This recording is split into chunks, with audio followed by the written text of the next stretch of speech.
Welcome. I'd like to call the regular school board meeting of Tuesday, November 20th to order. Member Sandsted, can you call the roll, please? I can. Member Gorham. Present. Chair Kirby. Here. Member Loeffler-Kemp. Here. Member Lofald. Here. Member Oswald. Here. I am present, and Member Trinket is excused. Superintendent Gronseth. Here. Assistant Superintendent Horton. Here. Deputy Clerk Erickson. Secretary Dolans. Here. Secretary T-Bolt. Here. Student Rep Carlos. Here. And Student Rep White. Here. We have a quorum, Chair. Thank you very much. Will you join me in the Pledge of Allegiance, please? I pledge allegiance to the flag of the United States of America and to the republic for which it stands, one nation, under God, indivisible, with liberty and justice for all.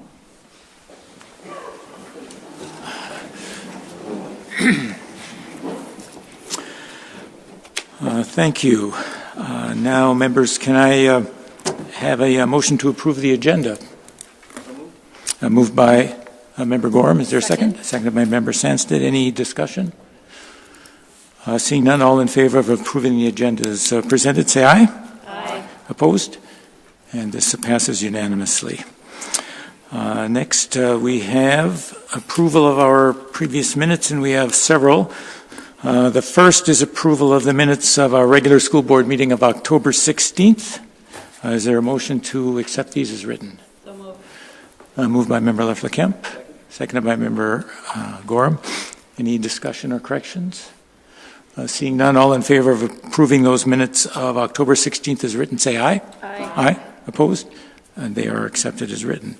Next are the minutes of our special meeting of November 13th, the canvass election results. Is there a motion to accept these? So moved. Moved by Member Sandsted, seconded by Member Oswald. Any discussion on this?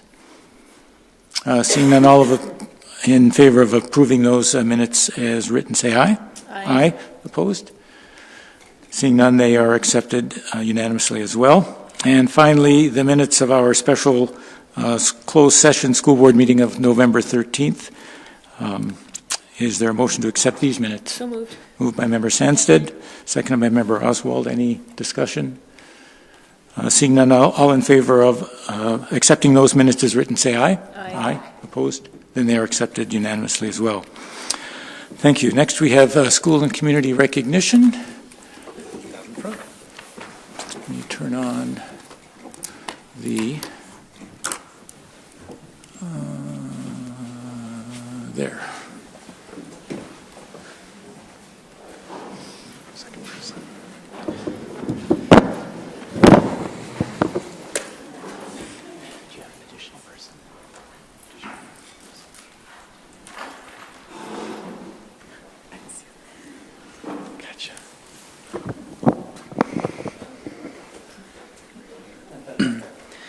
Members of the board, this month we're recognizing Lincoln Park Middle School. Please welcome Principal Brenda Vathauer, Rachel Tappa, Community School Coordinator, and John Herman, PBS Coordinator. The Minnesota Department of Education annually seeks out schools doing outstanding work to improve school climate. To these schools, they present Minnesota PBS Sustaining Exemplar Recognition.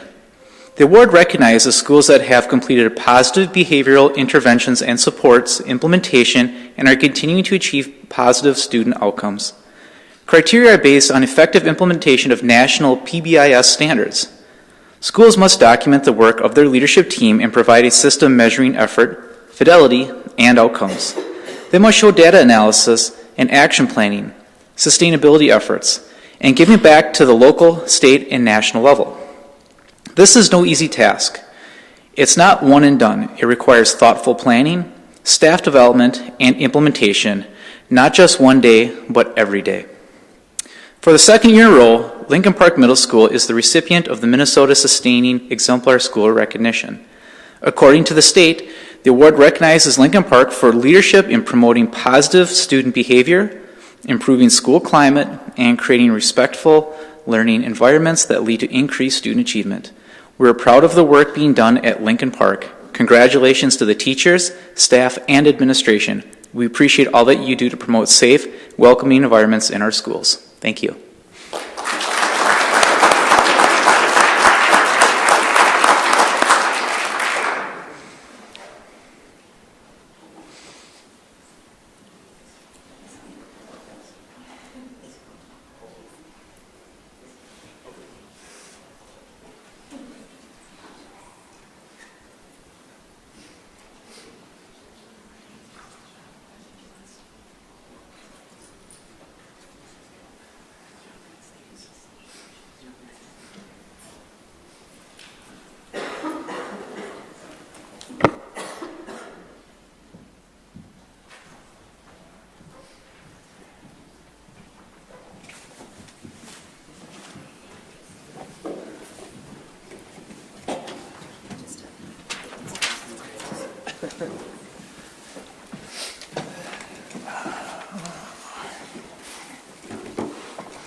All right.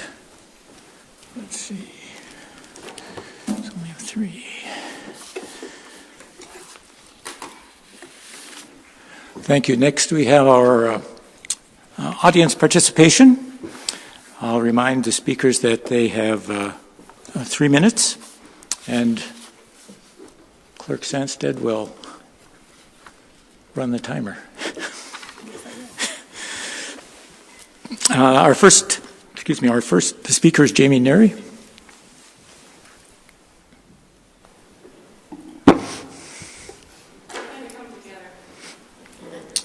And Jen Jaros.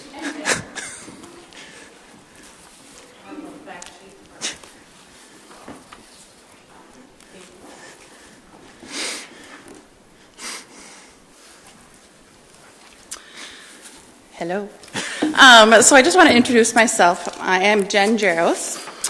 One of my pieces of my job in the district is that I coordinate the ECFE program, Early Childhood Family Education. It's part of our early childhood programs. There are many programs that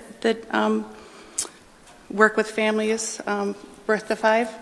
I gave you the fact sheet that you can see. It's front to back. On the back shows the numbers that we, in our classes, we see almost 700 students in our classes across the district. And so I think that's a lot, and I think that's pretty impressive for, it's like having a school. Like we have a whole school across the district, so we're pretty proud of that. I want to thank the board for always continuously supporting our early childhood efforts. We have very passionate, highly skilled teachers and staff that work with students, so I always want to thank them.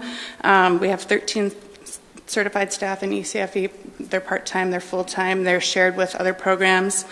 And I also want to thank Jay Ressler, who's my boss, because he is very supportive of our programs and sometimes thinking outside the box. We also, not only do we have classes within our school buildings, but we go out to WIC, we are in the shelters, we're at Steve O'Neill, we're all over the district. So we're not just reaching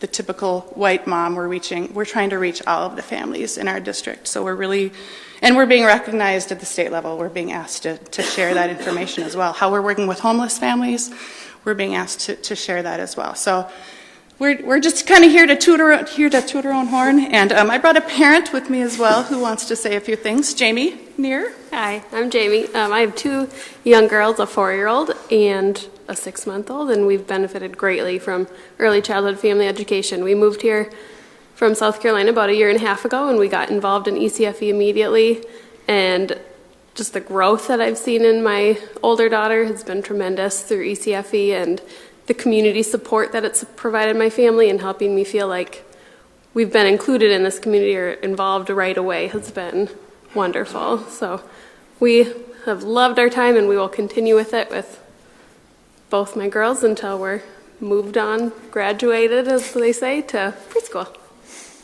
Thanks. So thank you. Thank you. Thank you.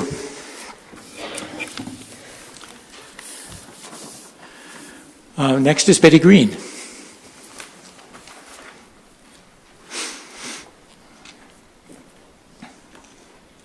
Welcome. Chair Kirby, school board members, and Superintendent Gronseth, my name is Betty Green. Thank you for the opportunity to speak. I'm concerned about some of the usage of building discretionary compensatory education funds as presented to the Business Committee last week. I understand that this plan for allocated dollars is preliminary and will be refined at each building site. I encourage staff in each building to make decisions that truly use the funds in the way intended by the state to improve the achievement of underperforming students. I question how some of the current fund usage meets the purpose of these funds and believe that future reports should include a greater level of detail. How many classroom teachers versus interventionists? And what kind of interventionists are being funded? Is staff development focused on cultural competence or something else? What kind of materials will be purchased? How do transportation and building administrators meet the needs of underperforming students? I expect to see an updated report on the use of discretionary comp ed funds for the current year, given that this report was based on input from principals last spring rather than actual building decisions. I also look forward to seeing a report after the school year ends which outlines how student achievement was improved based on the use of comp ed funds. I'm also curious how the school board, district leadership, and building administrators are using the equity toolkit to make decisions.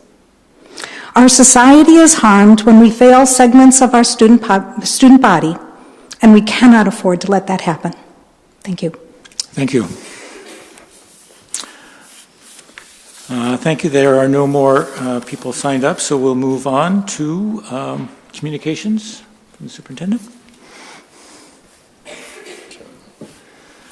There are no formal communications to report. Shall I just go right on to the superintendent report? Please.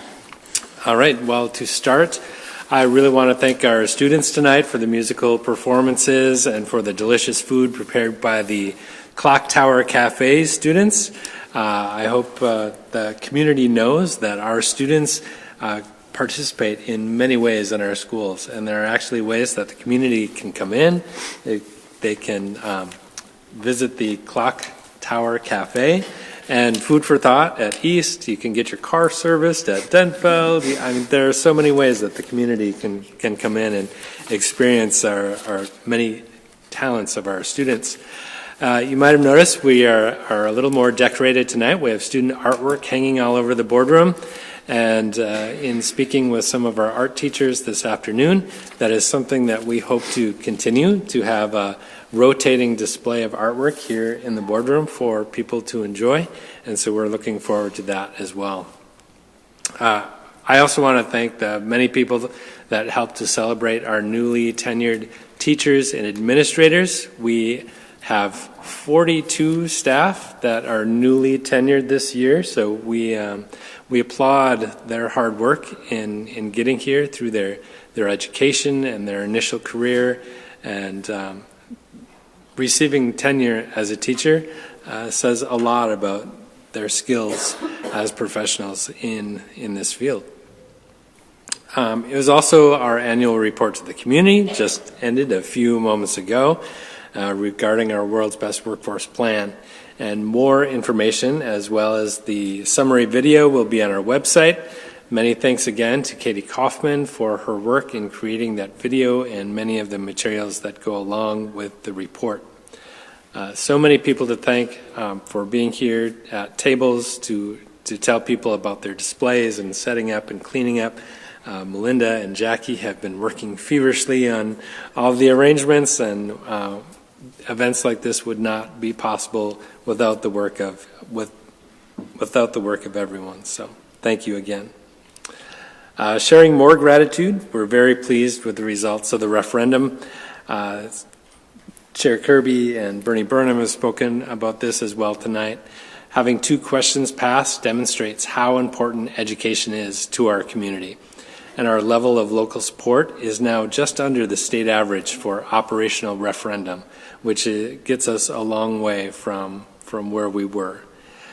We included staff and students and community in our early discussions to identify priorities, and followed that with community polling to take a deeper look into those priorities.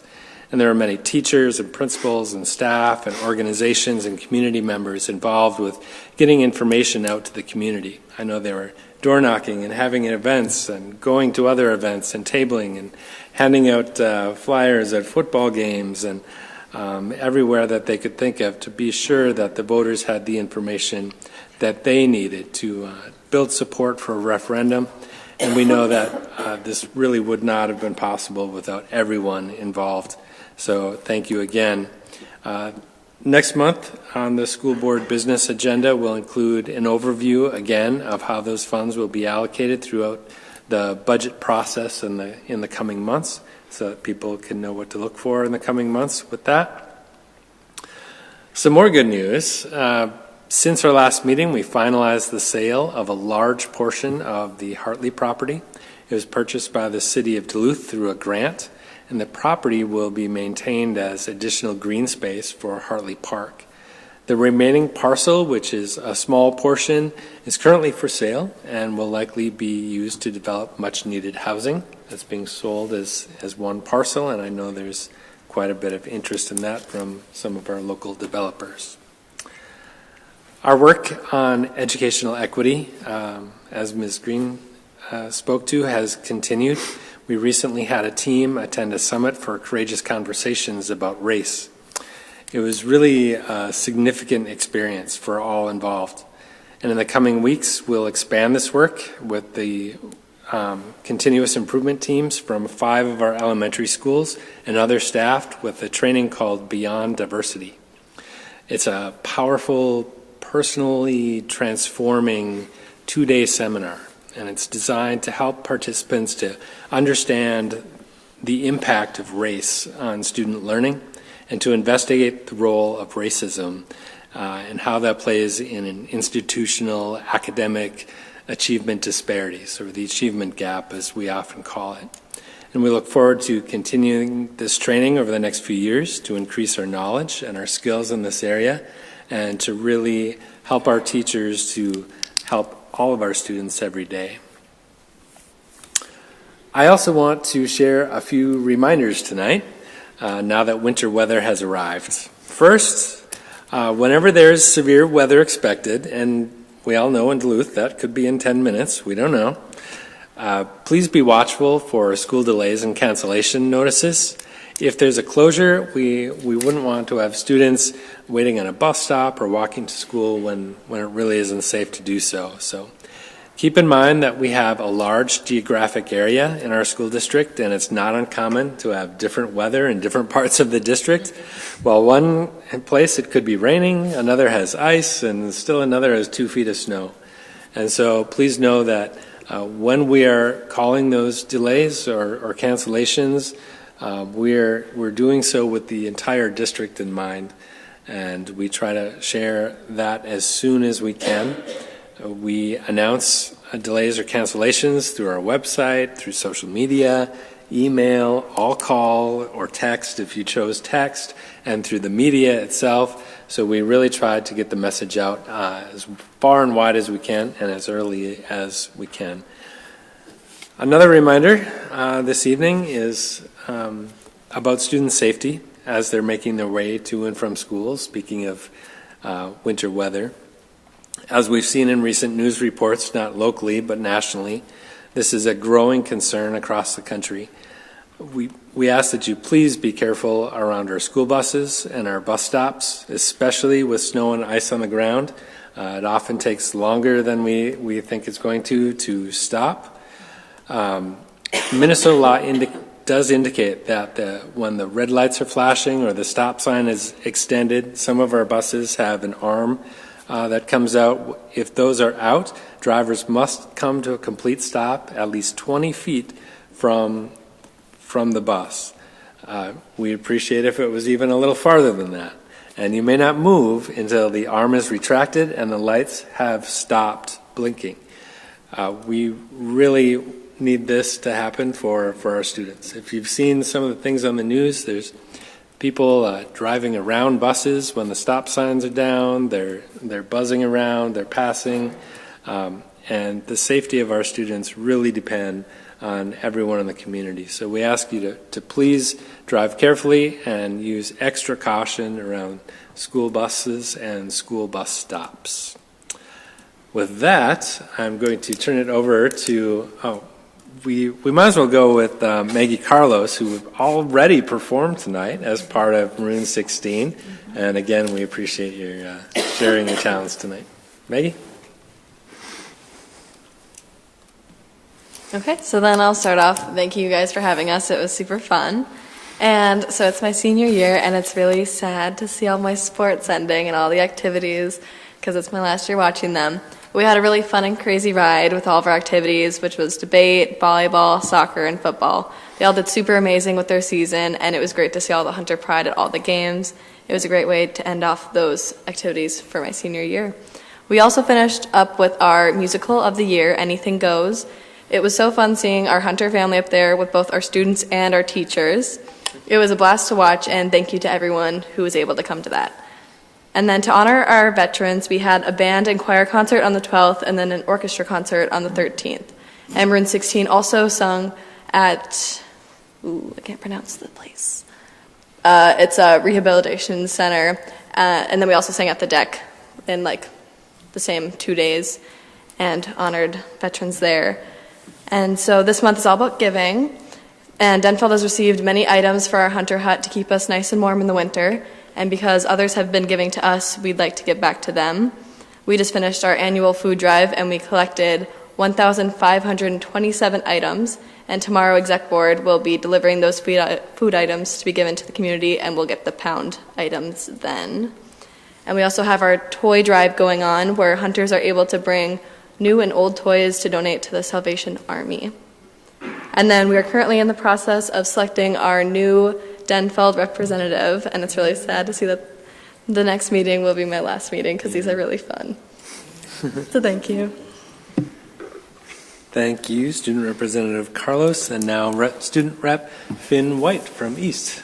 All right, so the first thing I just want to mention is that currently we have a bunch of East government students here in the audience. Part of the requirement to pass our government classes is to come to either a city council or a school board meeting, so they decided to show up tonight and meet the requirements for the class. Also have some fun at a governmental meeting. So our first item that I want to talk about is East for Peace Month. So all of October we celebrated the P in our Pride campaign, which stands for peace. Our events included the Path to Peace Walk, where we had over 200 East students come out and show their support for peace in the community. Also, we had Start with Hello Week, where we had a peace-themed event each day, such as Random Acts of Kindness Day, and also Say Hello in Another Language Day, where we put up posters of how to say hello in different languages around the school, and then people said hello in different languages. Also, we had students write positive messages on little slips of paper that we then turned into a giant paper chain that we hung up in our lunchroom so that everyone could see our paper chain of positivity. And then our next thing is our clothing drive. So through most of October, and it just ended last week, we had a clothing drive where we were raising new socks and underwear in addition to long sleeve shirts and sweatshirts that we then donated to Lifehouse. I'm not sure exactly how much we raised, but we had several large trash bags full of stuff in addition to several boxes, so we had a good amount of stuff.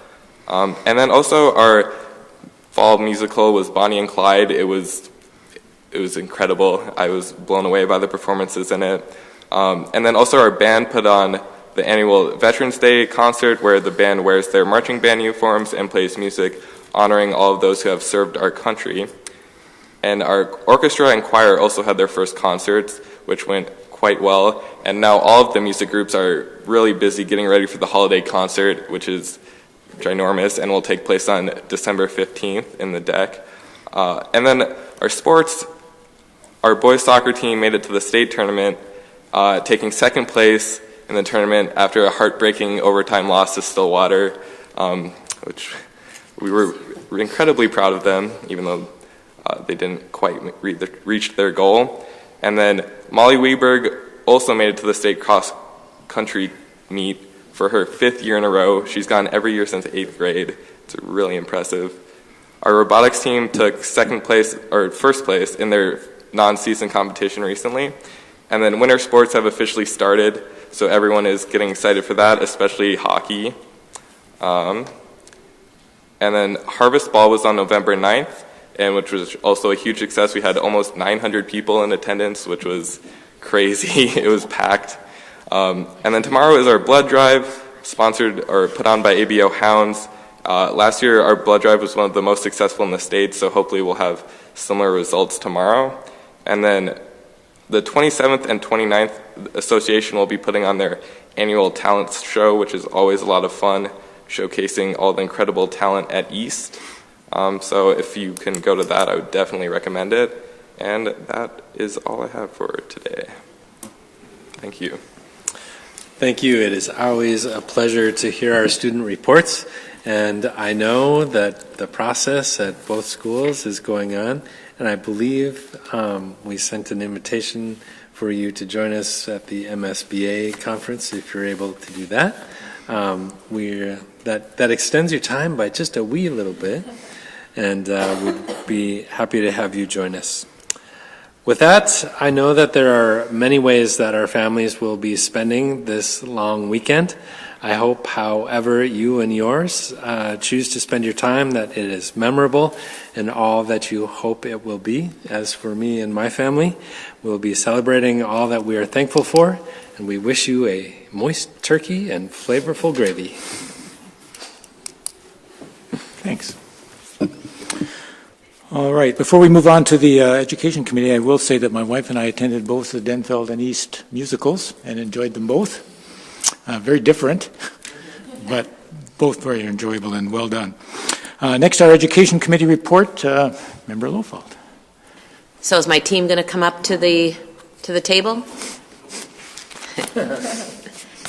As they make their way, I just want to also just congratulate our family and our teachers and our team at Lincoln for their recognition tonight, their hard work in creating that environment and that family feel.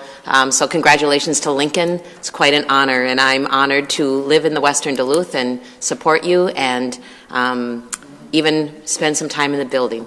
So congratulations. I want to shout out to the ECFE speakers tonight too, and appreciate you coming to share the great things that go on, and so we really appreciate that.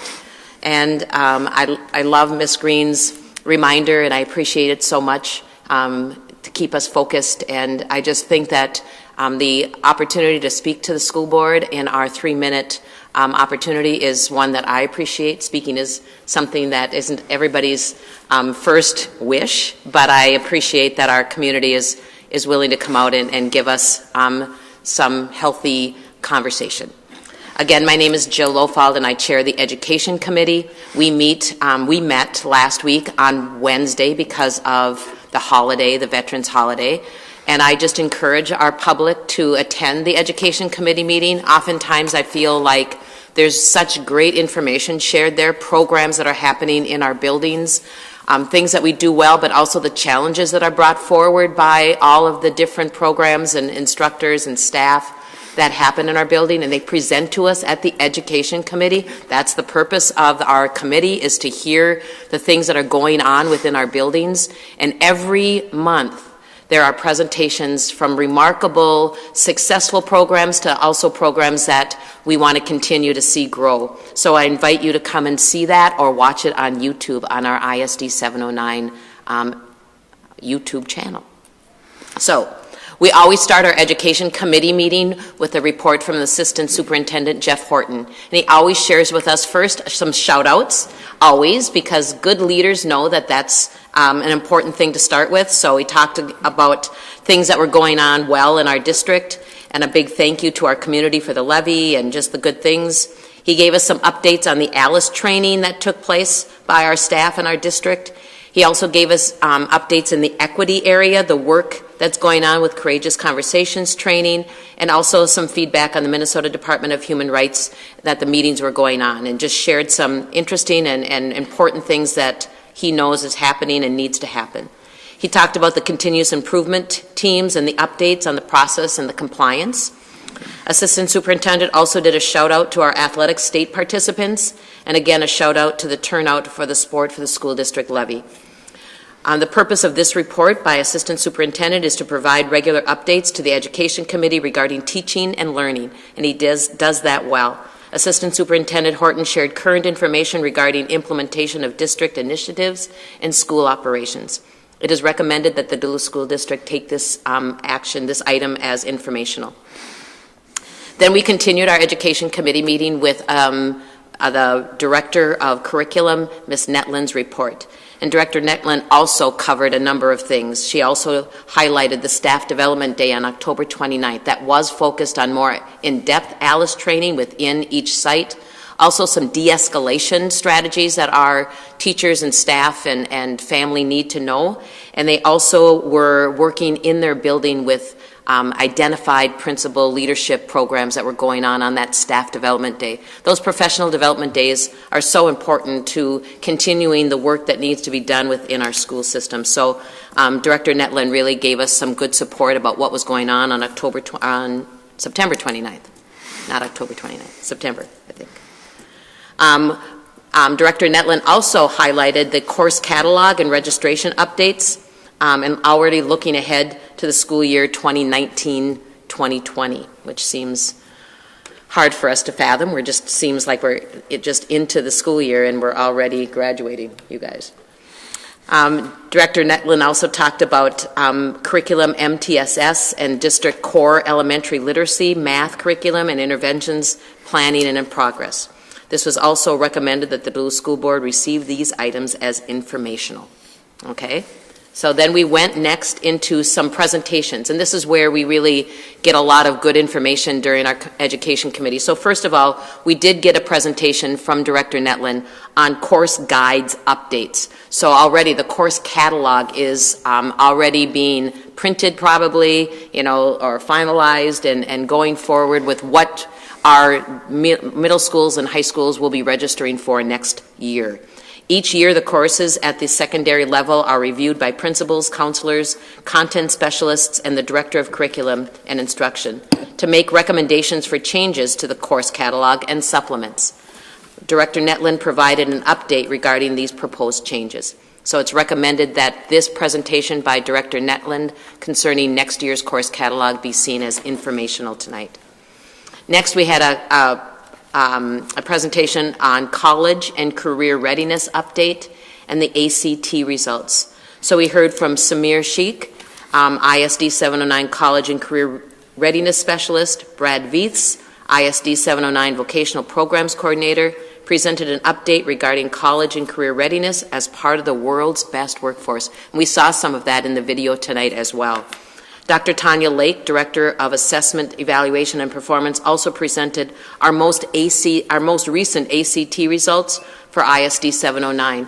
I really push you to watch that on YouTube. I'm not going to go into all of the details, but Dr. Lake did an incredible overview of the test scores and the percentages and a year-over review, and it was really a good presentation, and we appreciate that, so thank you. All of those presentations are recommended for the Duluth School Board as informational. Next, we go on to grant applications. I'm just going to quickly say that we have 8 of them that are in the grant application process. And so we have the Minnesota Historical Society grant application for Ordine East. We have the Lloyd K. Johnson Foundation application, and this is for Pathways to Teaching at Denfeld. It's in the amount of $19,957. The Minnesota Historical Society grant application for Ordine East by Glenn Tracy is for transportation for students to attend the Minnesota History Center in St. Paul for $500.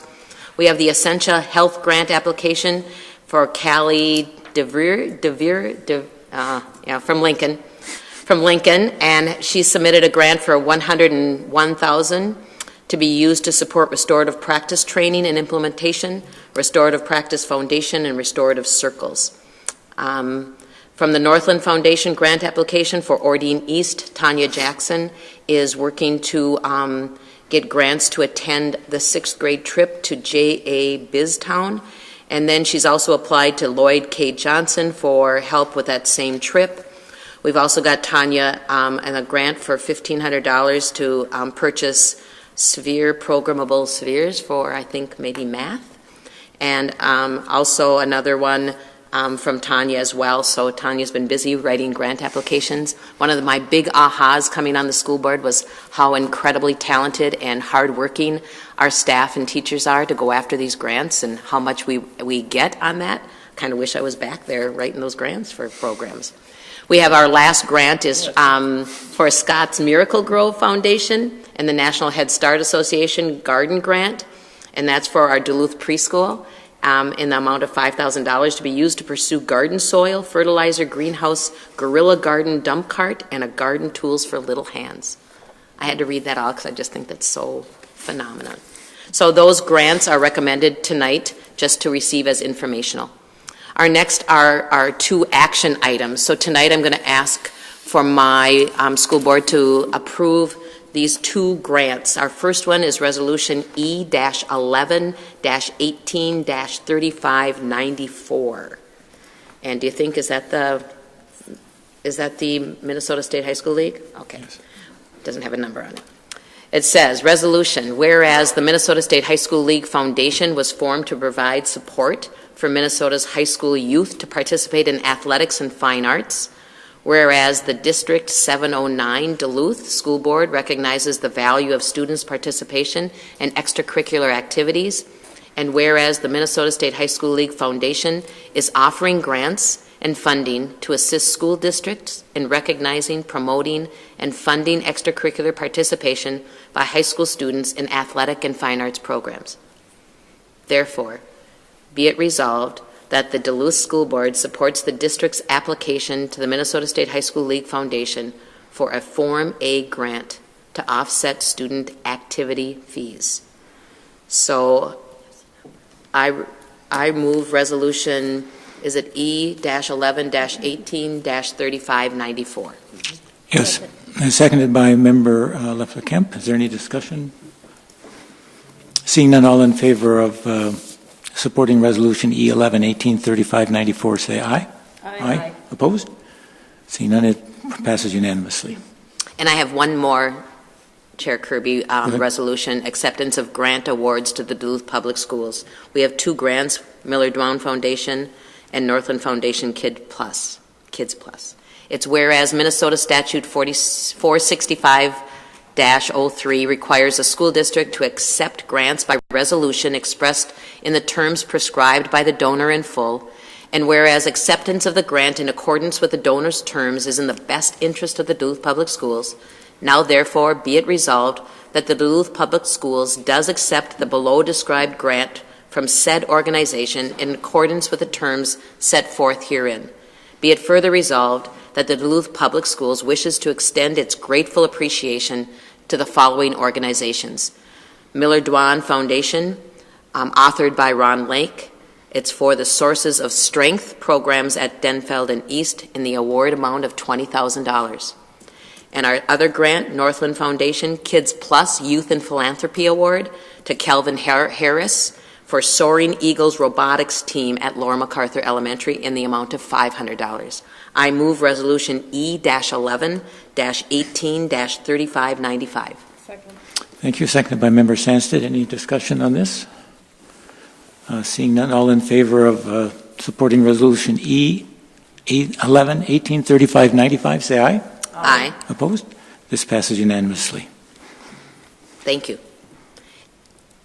We continued with our education committee to just accept as informational these extended trip requests. And a number of them were for the HOSA State, HOSA Spring Conference, HOSA Emergency Preparation Camp, and the HOSA State Competition.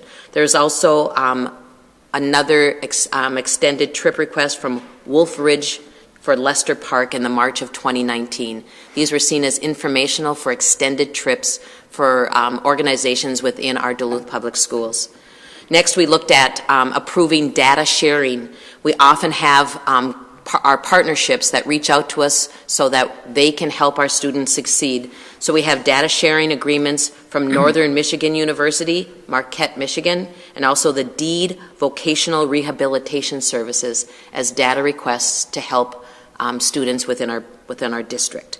It's recommended that the Duluth School Board receive these items as informational.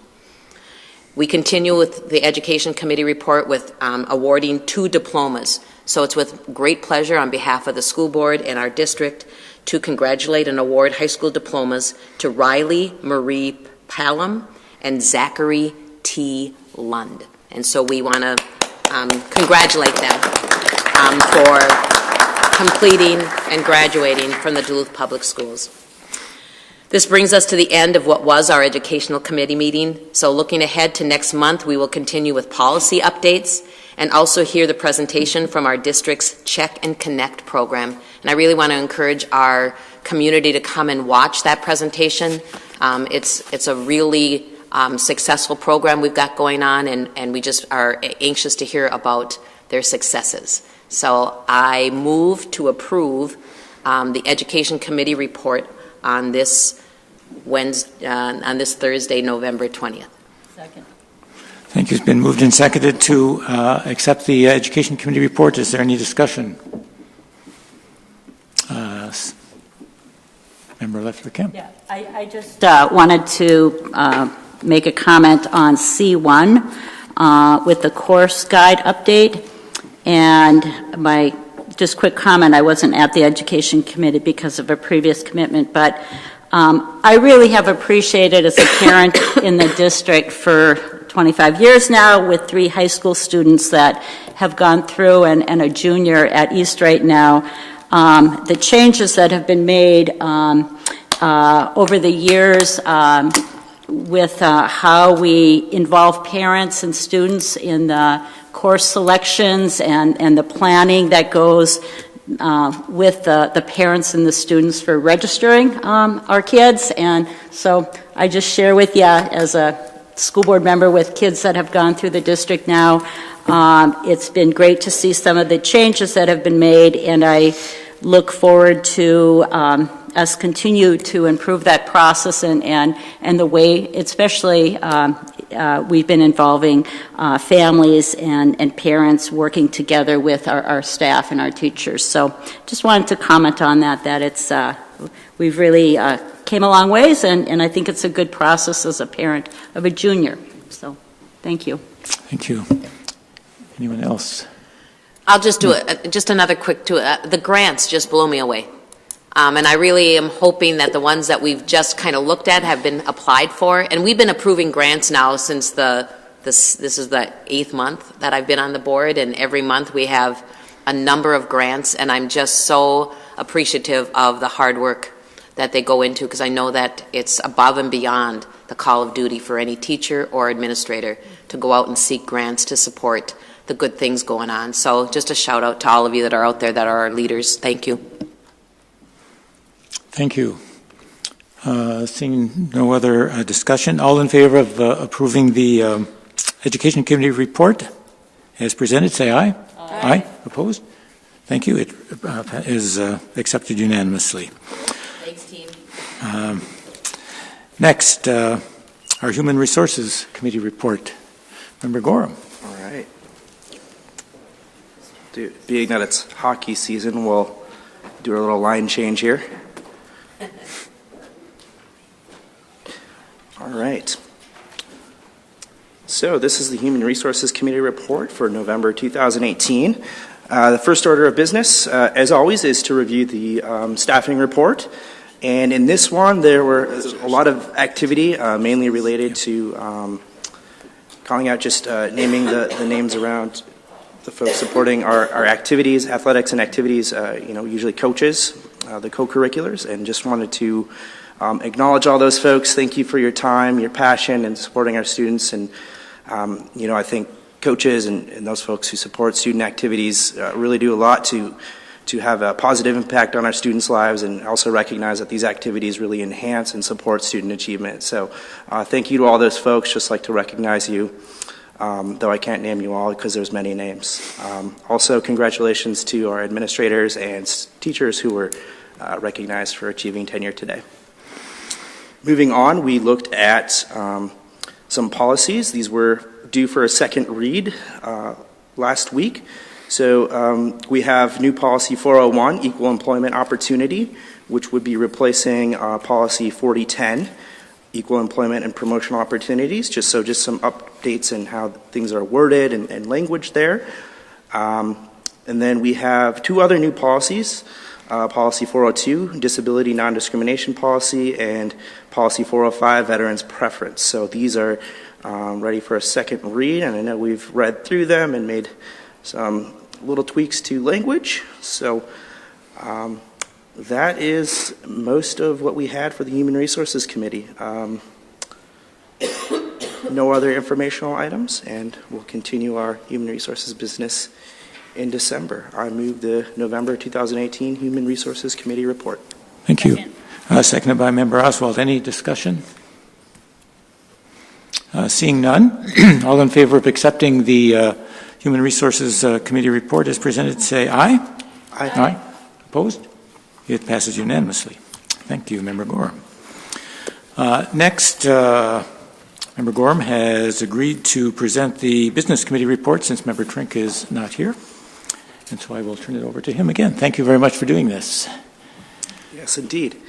So the Business Committee report from November 20th, 2018. Actually, that was a week ago, not November 20th. All right. So first order of business in our Business Committee is to always go over the financial reports. And something we looked at a little bit more closely is our projected average daily membership. So tracking the number of students we have in our classrooms in our schools this year. And it's a very complicated process. And thank you to Mrs. Erickson, our new CFO, for presenting us some different options about how to look at those numbers and track them. So we reviewed those numbers as we always do, a little more in depth with that this week. And looking forward to continuing to go into in depth on other financial report items as we move along here. Let's see. There were no bids, RFPs, or quotes. There are no new policies or regulations to consider. We have two contracts that would be recommended for approval by the board today. One for the contract with the City of Duluth for the State of Minnesota Department of Employment and Economic Development Workforce Development Division, DEED. And then also with the Duluth Heritage Sports Center, which supports use of that facility for student activities. No change orders. Leases, we have finalized a lease with the Hills Youth and Family Services. It is recommended that the Duluth School Board approve this 15-year lease as well. That has to do with Rock Ridge. And now moving down to resolutions, we have a resolution for acceptance of donations, so we will visit that right now. Whereas Minnesota Statute 465.03 requires a school district to accept donations by resolution expressed in the terms prescribed by the donor in full, and whereas acceptance of the donations in accordance with the donor's terms is in the best interest of the Duluth Public Schools, now therefore be it resolved that the Duluth Public Schools does accept the below described donations from said organizations in accordance with the terms set forth herein. Be it further resolved that the Duluth Public Schools wishes to extend its grateful appreciation to these various individuals and organizations.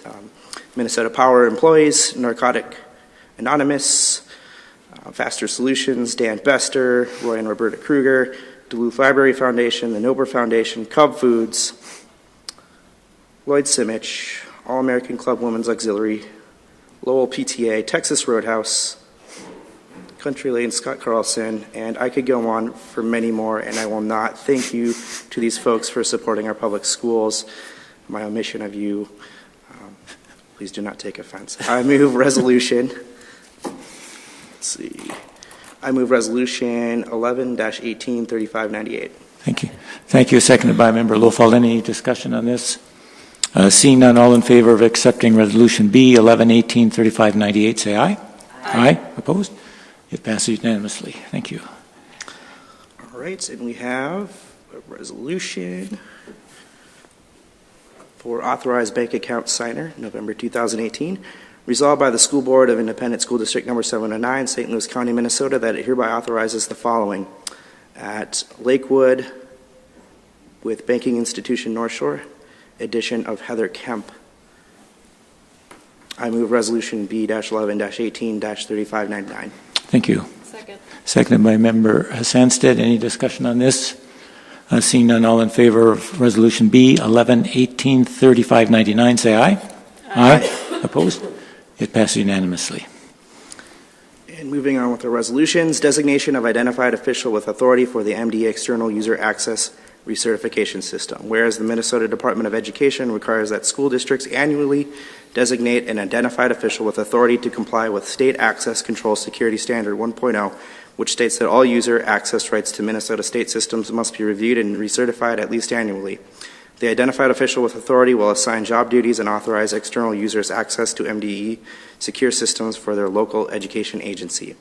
Resolved, the superintendent recommends the board authorize Melinda Tebow to act as identified official with authority for Duluth Public Schools 709. I move resolution B-11-18-3600. Second. Seconded by Member Sandsted. Any discussion on this? Seeing none, then all in favor of resolution B-11-18-3600, say aye. Aye. Opposed? It passes unanimously. Then we have a resolution authorizing the issuance of full-term refunding certificates of participation. And I see that we're not recommending passage of this. Superintendent Gronseth, do you want to speak to this quickly and just brief the community on this topic? I could, but I would much rather pass it off to our CFO, Kathy Erickson. Thank you. Tonight we're asking you to not go forward with the refunding because of the economic conditions that have not improved since you tabled it last time in September. We plan on taking a holistic view of the debt service that we have, and we'll be coming back to you in future months with more suggestions and a review of where we are. So at this time, due to higher interest rates, less savings, we're asking for the table at this time. Thank you. Thank you. Chair Kirby, what action do you recommend with this?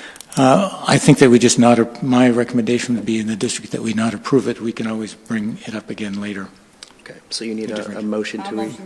Okay. Member Oswald. I motion that we table this until such conditions are favorable that we are allowed to proceed with a yes vote. I don't know how that works, but to postpone it definitely or indefinitely. Indefinitely will kill it. Or table it and take it off the table. I'm not sure. Table it means just to the end of the meeting. So we either have to. Okay, I want to do what she said. We can not approve the resolution. We can just not approve the resolution. That's exactly what. All right, never mind. So is there a motion on the? Member Gorham, do you move to not to? I move not to accept resolution B-11-18-3601. Okay. Is there a second to that? Second. Seconded by Member Oswald. Okay. Is there any discussion further? Maybe you should review what a yes and no vote means. Yes vote will mean that we do not accept this resolution. A no vote will mean that it will. That we do not accept it. So a yes vote means that a yes means that we do not accept this resolution. Is that clear? So a yes vote means we're taking the suggested course of action as stated in the agenda. Right. Correct. Thank you. All right. Is that clear to everyone? Is it all right? All in favor of not approving this resolution, say aye. Aye. Opposed? The ayes have it, and this resolution is not approved. And we have the same circumstance with resolution B-11-18-3602. I will also move that we do not pass this resolution. Second. It's been moved and seconded that the Duluth School Board not approve resolution B-11-18-3602 at this time. Any discussion on this? Seeing none, all in favor of not approving this resolution, say aye. Aye. Aye. Opposed? The ayes have it, then this unanimously is not approved. Thank you. For the rest of the report here, we received some informational items, expenditure contracts, I believe under $25,000, is that correct? Yep. So all contracts under $25,000 we just review. No cost contracts, there were no revenue contracts, no change orders. We received the typical facilities management and capital project status report. Thank you for that. Superintendent Gronseth already gave the news about our property sale updates. And we did have some discussion about discretionary comp ed spending and some updating. And Superintendent Horton, I know we discussed, there were some questions about, we showed some amounts in this report about comp eds, but we didn't have some details. But you did give us some update on what we can expect from school sites on the compliance with the statute to show the community how those funds are being used specifically. And we know that in these schools, there's usually several sources of funding and approaches and programs that address student achievement. Can you speak to just what you're working on with school sites to show this information?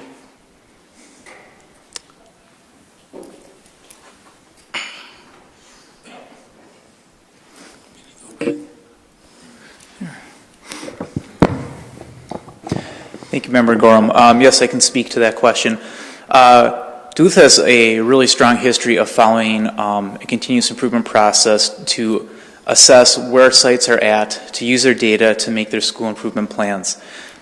Recently, with the passage of ESSA and the North Star Plan, which is what's called now in the state, there are some compliance differences, and so we worked with the Regional Center of Excellence. We recently had 2 half-day trainings where we had our targeted schools and our comprehensive support schools there, and the RC helped lead us through some training. We did some compare and contrast of our current practices, what our new practices are, and so as going through that process, we are making those updates and we're making those changes.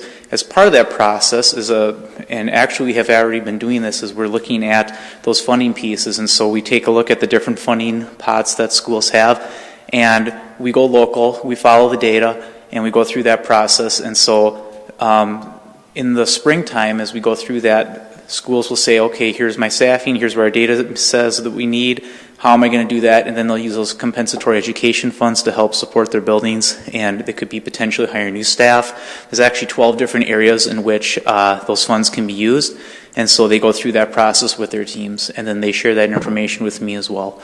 And so we review those plans together. In my understanding, that's going to be put into a document and made public, correct? It's a working document, so the process itself, the comprehensive needs assessment and the school improvement plan, those are things that I turn into the state of Minnesota. For our comprehensive sites, our targeted support sites have to turn those into me.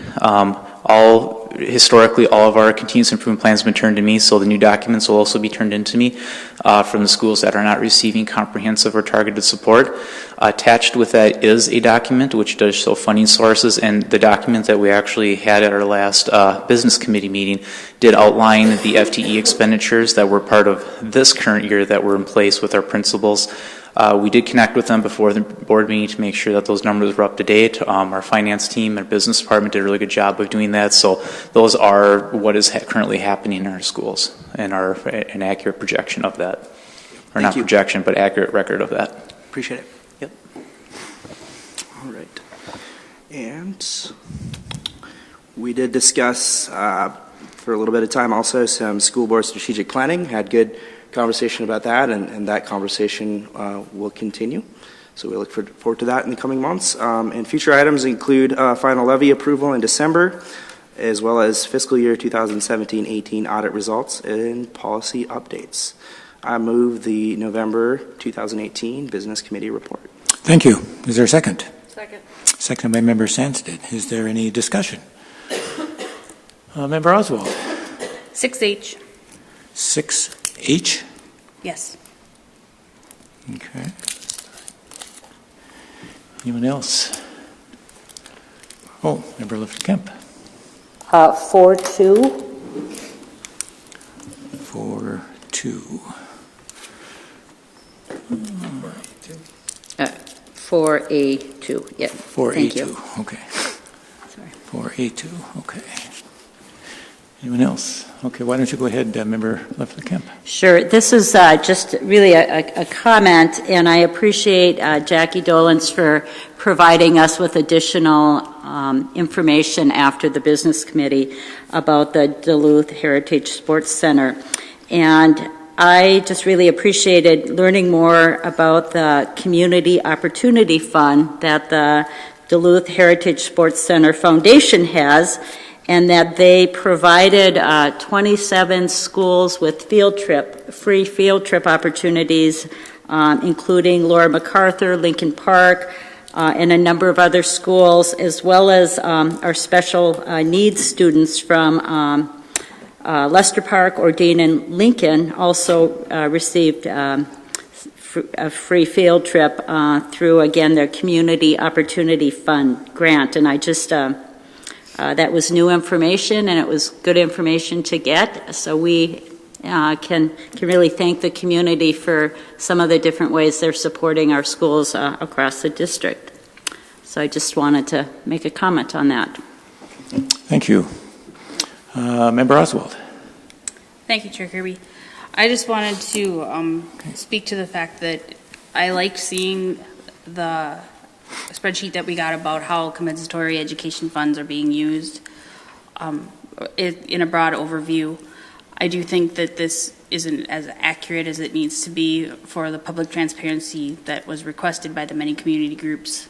I still have the concern that we don't know exactly that they're being spent all entirely in the best interests of challenged learners in our district. So I just think that that's a promise that we need to keep to the public, even though I believe this is the first month in a long time that the Denfeld Equity Group has not shown up to speak.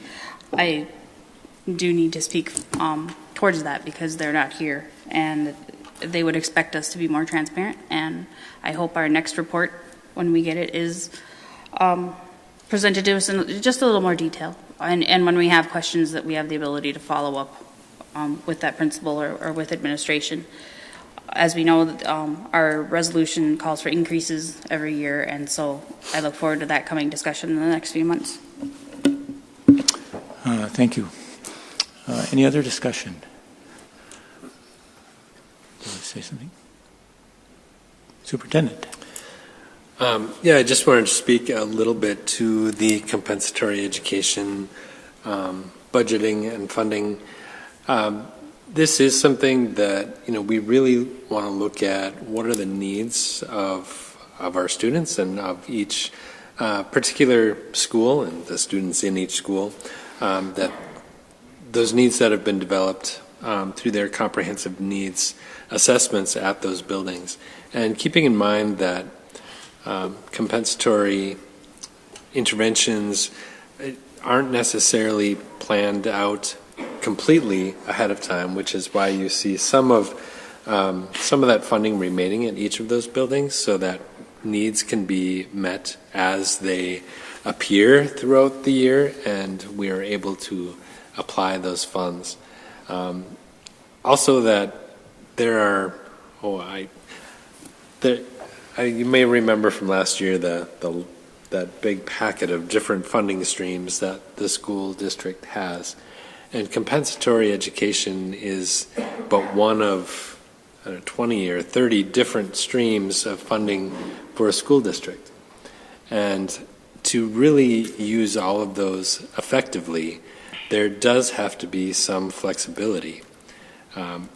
As a school district, we would want to apply the most restricted funds first, so that there's fewer ways that we can use some monies, and then spend that money up through the least restricted funds, so that we are able to meet as many of the needs as we can.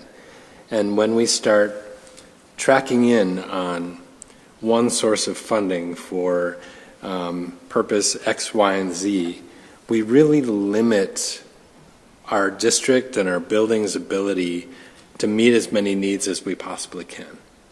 Because the more flexibility we have with our funding, the more able we are to meet specific needs.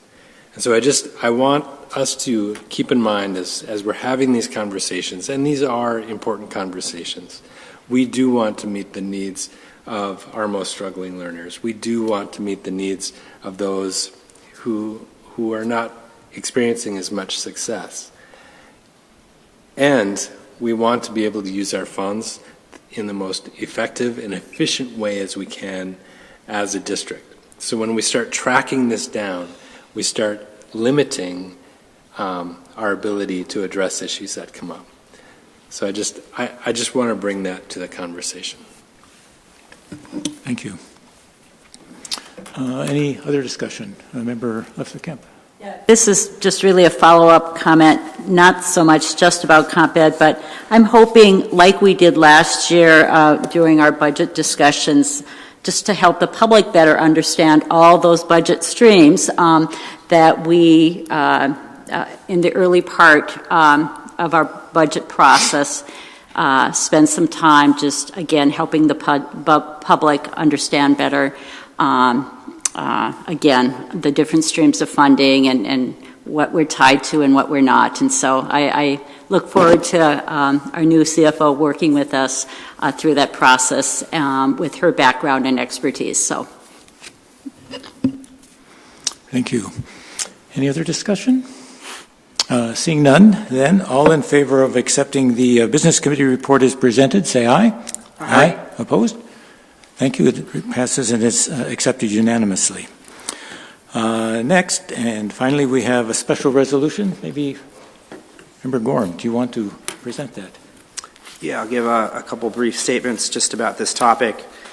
I was able to attend a forum at East High School a few weeks ago, and I know there was another forum at Denfield High School last week that I was not able to attend.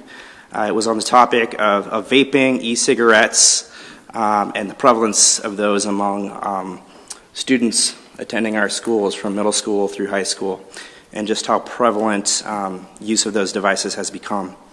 So for the first time really in the past 2 decades, use of tobacco products among our youth has increased for the first time, and quite substantially. When I say tobacco products, that does include these vaping devices that often deliver nicotine and other chemicals that can be harmful to our youth. So an approach that has been taken to reduce access for youth to these devices has been to support a legal minimum sales age of tobacco products of 21 years old. Hermantown City Council recently passed this, and I know that it's on the docket for the Duluth City Council. So this is a resolution in support of such a policy of limiting sale of all tobacco products to those who are at least 21 years of age.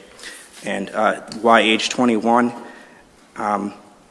Misuse of any product, nicotine included, tobacco included, causes such changes in the developing brain that it predisposes those who use it to be at higher risk for other substance use problems in the future. So in our county, we have a huge issue with an opioid epidemic, meth, other substance use problems. So this is really a policy meant to protect our youth and support them in a healthy, successful future. So whereas there has been a substantial increased tobacco use rates among teens for the first time in 17 years, whereas the increase in tobacco use among teens has been attributed primarily to the marketing, sale, and use of electronic cigarettes, vape, and other electronic nicotine delivery systems, the growing use of these devices has become a prominent issue in Duluth public schools, whereas the rise in nicotine addiction among middle school and high school aged youth represents a clear threat to their future health, whereas the Duluth School District has adopted a wellness policy to promote healthy choices in our schools,